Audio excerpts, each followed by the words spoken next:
உன் சேலை ஒரே வேப்பண்ண நாட்டம். வேற சேலை கட்டிக்க கூடாதா? கல்யாணத்துக்கு அப்புறம் உங்க அப்பா எடுத்து கொடுத்த முதல் சேலை இதாண்டி. இவ அழகுக்கு இது போராட்டம். இத கேளு புள்ள, இவள பொண்ணு பார்க்க ஊருக்கு போயிருந்த. இவங்க ஆத்தா பச்சை சேலையோட வந்து நின்னா. சரி பொண்ணு பார்க்கணும் வர சொல்லுங்கன்னு சொன்ன. அரை மணி நேரத்துக்கு அப்புறம் அதே பச்சை சேலையோட இவ வந்து நிக்கிறா. அப்பதான் தெரிஞ்சுக்கிட்டேன் இவங்க 2 பேருக்கும் ஒரே பச்சை சேலைன்னு.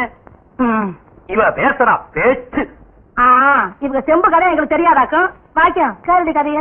இவங்க அப்பனை இவரும் எங்க வீட்டுக்கு பொண்ணு பார்க்க வந்திருந்தாங்க. எங்க ஆத்தா ஏதோ மரியாதைக்காக இந்த செம்பு தாண்டி இதுல மோடு கொடுத்துச்சு. இவங்க போனதுக்கு அப்புறம் பார்த்தா செம்ப காணோம், தூக்கிட்டு போயிட்டாங்க. இவங்க பேசுறாங்க எங்க சேலைய பத்தி. சரிதான் போங்க.